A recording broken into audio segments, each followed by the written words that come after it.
আজকের এই প্রেস মিটিংয়ে আপনাদের সামনে উক্ত প্রতারক চক্রের কার্যক্রম ও গ্রেপ্তার সংক্রান্ত তথ্য উপস্থাপন করছি। প্রাথমিক অনুসন্ধানে জানা যায় যে গ্রেপ্তারকৃত মোহাম্মদ তারেক সরকার, তিনি নরসিংদী সদর এলাকার বাসিন্দা।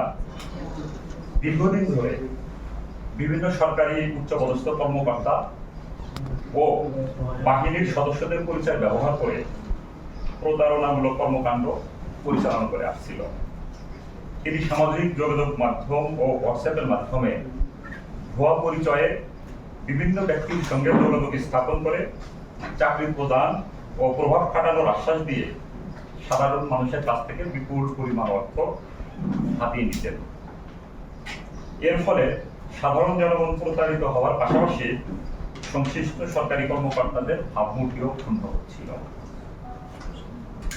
মূলত তারেক সরকার একজন চাকুরিচ্যুত সেনাবাহিনীর সদস্য। তিনি 2006 সালে নিয়ম শৃঙ্খলা বহির্ভূত কাজের জন্য সেনাবাহিনী থেকে চাকুরিচ্যুত হন। পরবর্তীতে তিনি উক্ত তথ্য গোপন করে কারা অধিদপ্তরে চাকরি নেন এবং 2020 সাল পর্যন্ত প্রায় 14 বছর চাকরি করেন।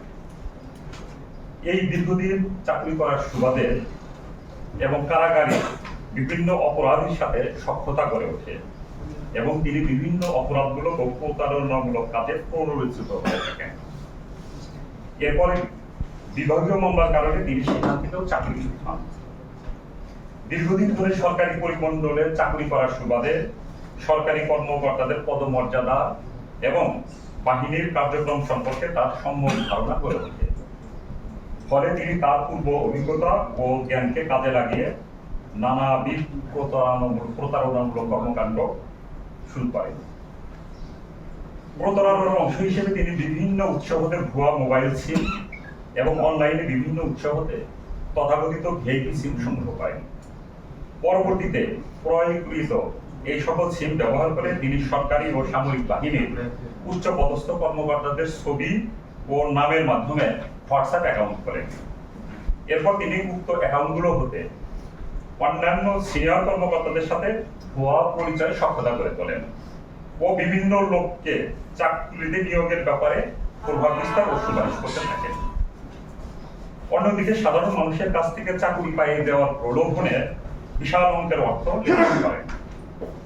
প্রাথমিক জিজ্ঞাসাবাদে তিনি স্বীকার করেন যে গত 6 বছর ধরে তিনি এ ধরনের কর্মকাণ্ডের সাথে জড়িত এবং এসব প্রতারণামূলক কর্মকাণ্ডের মাধ্যমে তিনি প্রায় 1 থেকে 1.5 কোটি টাকা অবৈধভাবে উপার্জন করেন। বিভিন্ন মহলে প্রতারণা করায় র্যাবের নিকট এই বিষয়ে অভিযোগ আসতে শুরু করে। উক্ত অভিযোগ সমূহের বিষয়গুলো আমলে নিয়ে র্যাবের একটি চৌকস দল এত বিষয়ে অনুসন্ধান শুরু করে।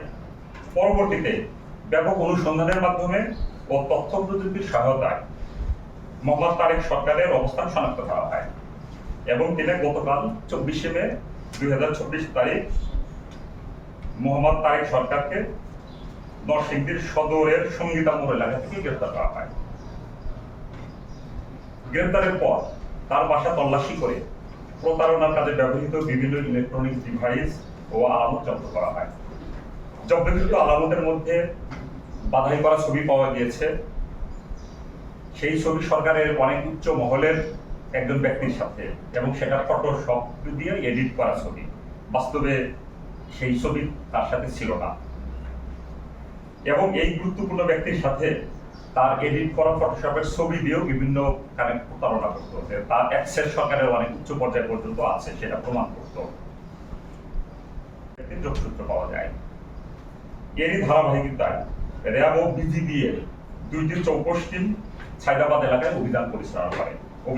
অভিযান পরিচালনা করে গত 24 মে গতকাল পলাশ কবির, তার বয়স হল 42, আলামত সহ তাকে গ্রেপ্তার করতে সক্ষম হয়।